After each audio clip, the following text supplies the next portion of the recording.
As a former Jehovah's Witness of 30 years, I can tell you right now, here are 8 trials of Jehovah's Witness women.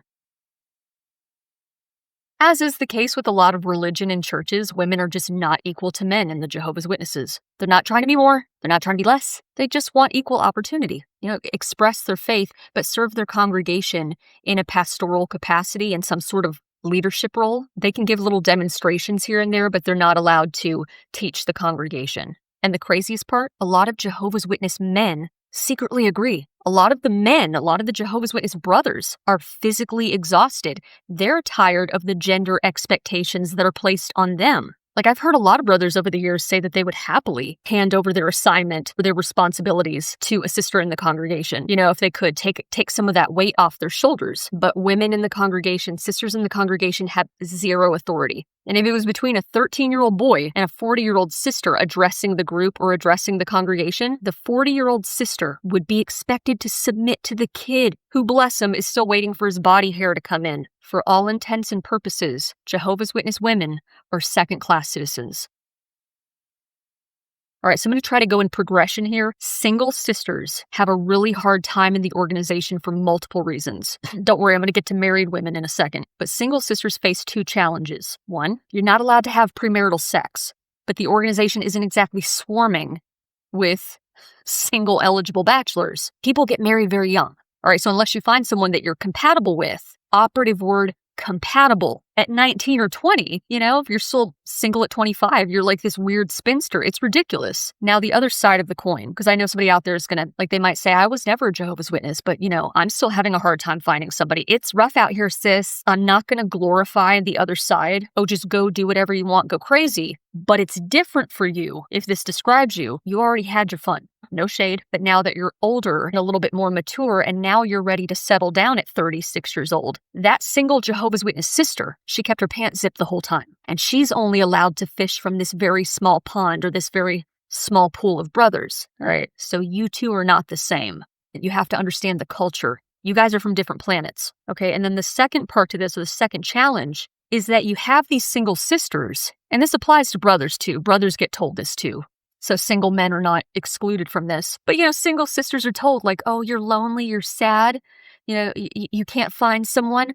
Don't worry, honey, this is a blessing. They're told that their singleness is a blessing. You can go out and knock on doors more because you don't have a husband tying you down, a husband and kids. Isn't that great? There's no greater way to rub the salt in the wound than to try to reframe their loneliness, as this wonderful opportunity. They don't get normal advice or any kind of normal reference of oh, you're lonely, you're having a hard time, you're looking for someone. I think I know somebody who has a cousin, some practical tips. I know somebody who knows somebody who might know.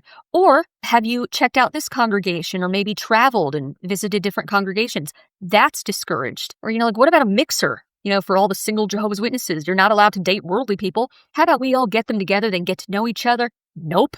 Fend for yourself. And then we're shocked and gossipy and crappy about it when those same women finally snap. And maybe they go out into the world and maybe don't make the wisest decisions. That's why I absolutely despise it. Huge pet peeve when people say, oh, look at that sister who's hunting for a husband. Where the hell else is she going to look? Where the hell else is she supposed to go? She can't win. All right, you want to judge her for being thirsty, but she's automatically a whore if she goes out into the world to get her needs met. Go yourself. Now let's say she found someone. You better be married within 6 months. They don't celebrate anything. They don't celebrate Christmas, their own birthday. That might change very soon. There's a lot of speculation. But they don't have anything. They don't celebrate any holidays or do anything fun, anything special. Your wedding day is all you have. And baby showers. Swear to God, I'm getting you one gift and then you're on your own. But so anyways, yeah, it's your wedding. Of course you're going to be happy. It's your big day. And then it's over. It's actually really sad. And not sad oh, you poor, pathetic trad wife. A lot of women love being a homemaker and a soccer mom. That's not the issue. The issue is not marriage itself. It's that these sisters get super excited because now they're the centerpiece. They're the center of attention. It's their big moment. They're not being recognized for anything else.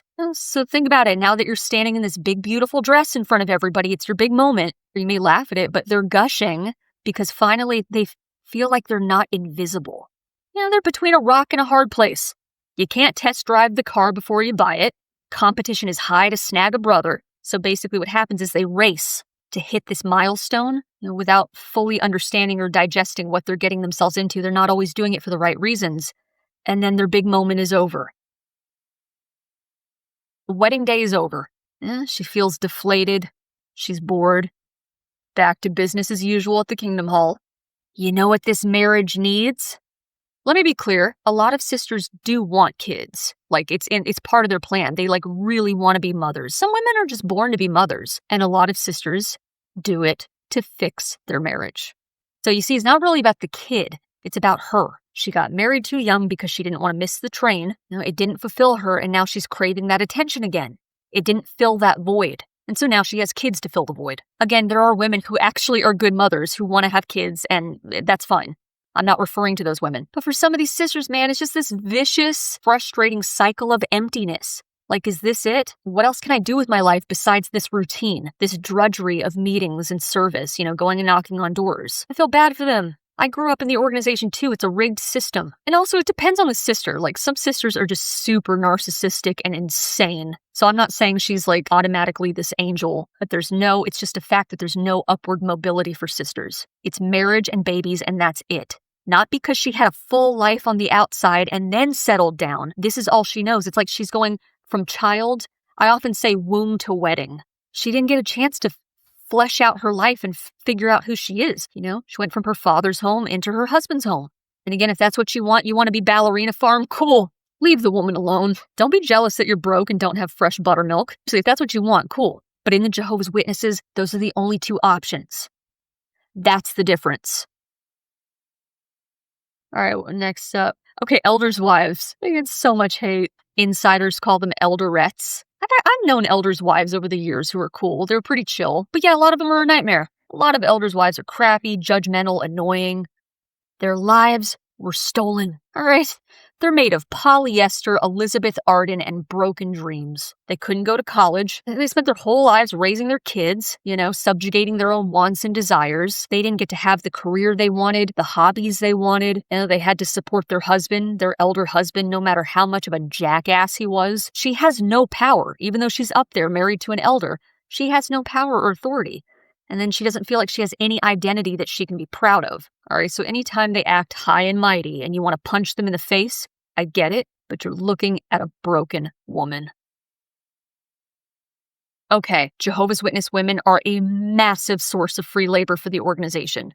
They are the most exploited. They can't say a prayer for the congregation or give a sermon, but they can make a sandwich in the kitchen, lay rebar at a construction site, or peddle pamphlets for 60 hours a week. In the cases where they do work, whether it's part-time or full-time, even if you get a scrap of free time to yourself, don't tell anyone. Better be prepared to talk back, hold your ground, stand your ground, develop boundaries. Because if people find out that you have free afternoons on Wednesdays, little scrap of free time to yourself, they're going to be like, oh, well, wouldn't that be a perfect opportunity to go out preaching? You see, you're going to be guilted into devoting that little bit of free time to yourself, to the organization in some capacity. And because you're so beat down and used to it, you're going to cave and give in and do it. Your worth as a woman is directly tied to your ability to keep your legs shut and your willingness to be an exhausted, unpaid worker bee for the organization. So it can be really difficult to make friends, at least have close friendships, develop close friendships as a woman in the organization, because women are either competition or caretakers. Like, you either have 10 mothers in the congregation, all these boomers who are, hanging around you, giving you their unsolicited advice, or, you just have a bunch of girls / women who are in these cliques. It's like high school. You got the hot girls. They are hot. And then you got the tragically hip musicians. And then you got the sisters who, bless them. Their idea of a good time is studying the watchtower and baking cookies. And I think there's this assumption, you're just automatically going to bond with other women. No, sometimes you don't click with these people. It's really frustrating. You're not allowed to have friendships with worldly people, with outsiders, with your fun coworker, the, girlfriend from school. But, your spiritual family, these other Jehovah's Witness girls or women, you don't really click with them either. It can be really lonely. And then the final point, women in the Jehovah's Witnesses are disproportionately punished compared to their male peers. I'm not saying guys don't get disfellowshipped or they don't get in trouble too. They do. But if you're a woman, you automatically did it. There's no presumption of innocence.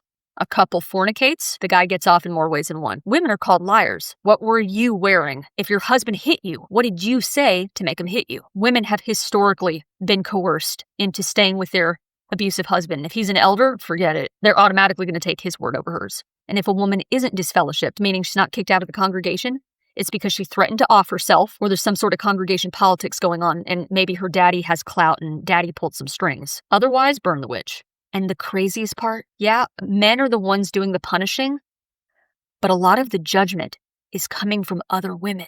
This toxic legacy of internalized misogyny with women, these wives and sisters who are also keeping you in check. And yes, the crappy men they stand behind, who are power hungry, got their own weird shit and perversions going on that no one would ever know because they have a suit on, authority has been bestowed to them, and they have the power to put you in your place.